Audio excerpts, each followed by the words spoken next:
مرحبا، كيفكن؟ شو أخباركن؟ أهلا وسهلا فيكم فيديو جديد لليوم. مثل ما شايفين بداية الفيديو عندي هدولي الحبال الريش، جبتهم امبارح من محل الأكشن اللي بأوروبا وبألمانيا حصرا. بيعرفوا محل الأكشن موجود. يعتبر محل فيه أدوات منزلية، فيه قصص ديكورات، فيه منظفات، يعني آه مختص بكل شيء. فالمحل شوي بعيد عن بيتي أنا، ما قريب، يعني تقريبا أكتر من نص ساعة بالسيارة. فبروح له كل فترات هيك متباعدة يعني. فامبارح المسا بعد ما هيك خلصنا وتغدينا لقيت انه الجو حلو، كان شوي نوعا ما دافي. و فقلت له زوج انه اذا باخذني على الاكشن مع انه قاعدين. فرحنا وقلت هيك شوف بتفرج، ممكن لاقي لقطات، ممكن لاقي شغلات لازمتني للبيت. واصلا يعني انا بحب شوي من منظفات، وفي عنده منظفات بحب انه اجيبها من هنيك. يعني مو دائما، ماني ملزمة دائما انه انا بستعمل بس حصرا المنظفات بالاكشن، لا يعني وقت اللي بيجي على بالنا وبنروحه وفي طريق بحب قصصه يعني. فرحنا على الصدفة ولقيت هدول حبال الريش مثل ما شايفين. فأنا عندي هاي اللمباديرة فيها فراغات، يعني يعني هي بالأساس من وقت اللي اشتريتها فيها هيك بين الريش في صوف فاضي. فخطر لي إنه أجيب هدول حبال الريش وأعبيهم، حتى هيك تعطي حجم أكتر وتعبي هاي الفراغات الموجودة. وعن جد طلعت كتير حلوة. هلأ شوفوا الفيديو للآخر لما بوصل لأخلصها كتير بتطلع، يعني فرقت 100%. حميت الفرد والسيليكون وبلشت لزقهم هيك بمحلات الفراغات مثل ما شايفين. أنا جايبة حبلين، كل حبل تقريبا 15 سنتي، ما غاليات يعني. تقريبا الكيس الواحد ماكسيموم 3 يورو، 3 يورو شوي أقل شوي بهالحدود يعني. فعبيت الفراغات واللي لازم تتعبى، وهيك خلصت. يعني كتير سهلة وكتير بسيطة وكتير حلوة، طلعت عن جد فرقت 100%. أنا كتير حبيت. جيبولي هلا بس تشوفوا يعني بعدين لما خلصها وشغل الضوء شوفوا كيف فرقت معي من بداية الفيديو لوقت اللي خلصتها. كتير عطت جمالية هيك ولقيتها حلوة. وحتى يعني مثل ما قلت لكم هذا الريش، هلا هو هذا الحبال الريش أنا بصراحة عم دور عليه من زمان، وحصرا موجود بالأكشن كان، بس ما كنت لاقي، يعني كل ما أروح لاقي خلصان. طلعت هو كأنه بينزلوه حصرا بهاي الأيام. هلا انتم ما بتعرفوا أعياد الميلاد، فبينزلوه إني بيحطوه على الشجر أو بيزينوا فيه هيك. فحصرا بهاي الأيام، فاللي بده يجيب من هذا الريش حصرا بهاي الأيام هدول هذا الشهر والشهر الجاي، بتصور بعد هيك ممكن ما يلاقوا. لأنه أنا مثل ما قلت لكم صار لي كتير عم دور عليه، كل ما أروح الأكشن ما لاقي منه حصرا بهاي الأيام، لأنه هني بزينوا فيه الشجر وهالقصص. ف تحوا حالكم إذا حابين تعملوا في فكرة ببالكم تنفذوها، أو عندكم شي شغلة مثل هيك بهاي هذا الوقت بكون موجود على الأغلب بالأكشن. هلا أنا إذا رحت مثلا ممكن بعد فترة أو شي، ممكن إذا لقيت راح أجيب لأنه حبيت كتير. في هيك لسه شوي من تحت فاضي، ممكن جيب وأعبي كمان.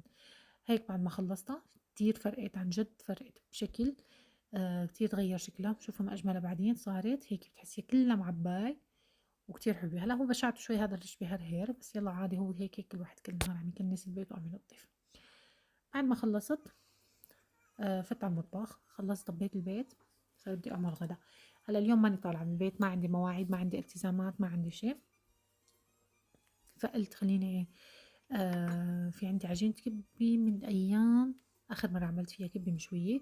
بتعرفوا أنا كتير بحب إني لما بعمل كبة بكتر شوي، مع إنه معجوقة أو معجوقة أو مشغلة الماكينة، بكتر وبحط قسم بالتلاجة. هيك وقت بيجي عبالي بطالعه بس وبحطه. عملتهم كبة بالصينية على أساس إني أعمل كبة أعملهم كبة مقلية وماس. بس للصراحة ما كتير عم بحب، عم لاقي الكبة بالصينية أسهل. يعني أنا هيك أنا بيني وبين حالي بسميها كبة الكسالة. الكبة بالصينية بلاقي أسهل وأسرع وأريح يعني. بالذات أنا بعد ما صابني الديسك وعملت العملية وهيك بحاول قدر الإمكان في قصص إني إذا بقدر ريح حالي فيها. طبعا هذا الشي ما بيمنع.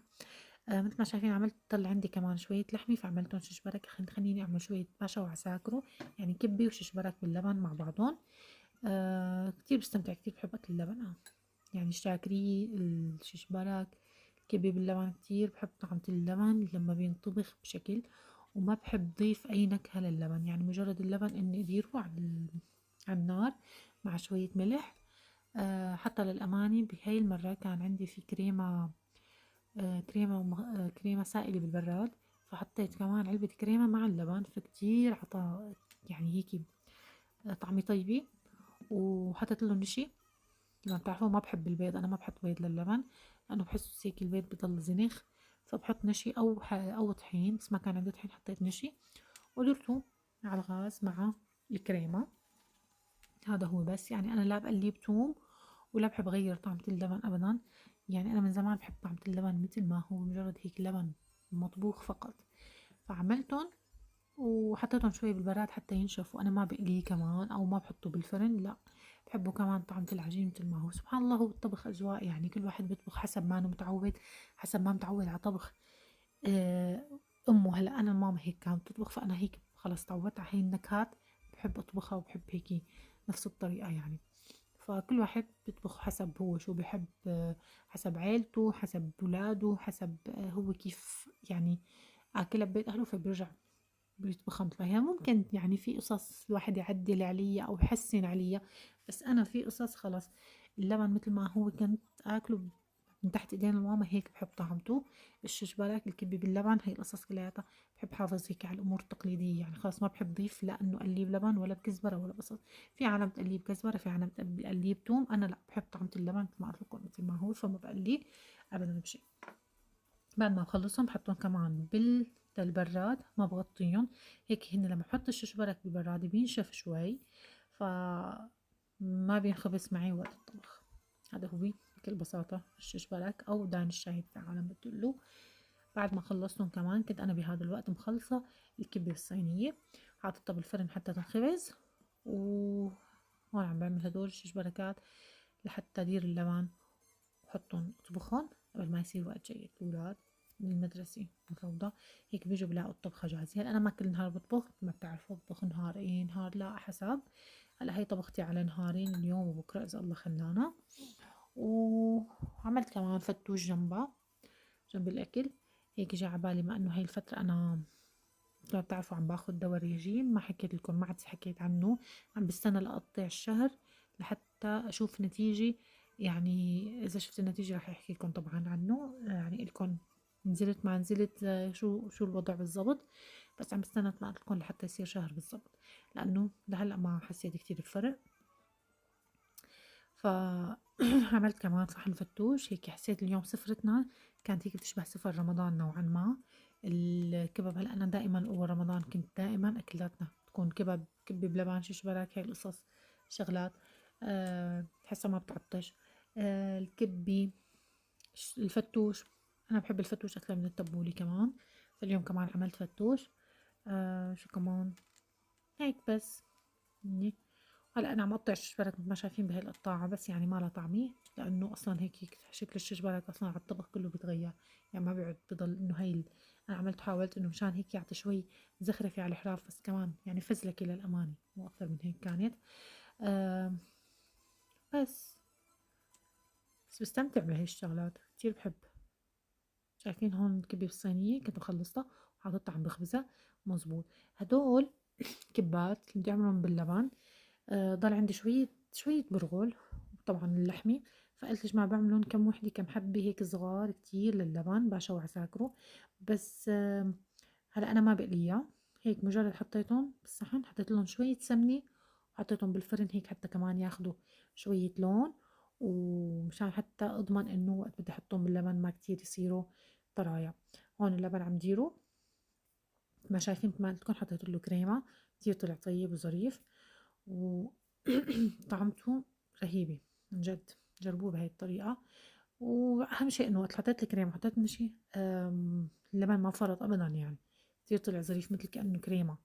هون بعد ما خلصت وخبزتهم وهدول كمان للبن، اللبن دايرته. هلأ صار وقت بدي أطبخهم وبدي أعمل الفتوش قبل ما يصير وقت روح جيب ماريا من الروضة قبل ما يجي حمودي ورامي من المدرسة. هاي الفتوش خلص. هون خلصت الطبخة تبعتنا باشا وعساكر، كتير بحب هالأكل وكتير طيبين. شايفين طلعت غير شكل. هيك صورت لكم هيك تصوير حلو. طبعا الرمان بما انه هلا موسم الرمان هيك حطيته كمان مع الفتوش وزينت فيه كمان، كتير بيعطي شكل حلو سبحان الله ولونه بجنن. وصلت تقريبا على نهاية الفيديو. بتمنى اللي عم يشوفني لأول مرة وما مشترك بالقناة الاشتراك بالقناة، تفعيل زر الجرس، حطولي تعليق حتى يوصل الفيديو لأكبر عدد ممكن إذا استفدتوا من الفيديو. واكتبوا لي بالتعليقات على الكل حتى يوصل لأكبر عدد. أشوفكم فيديوهات تاني. سلام.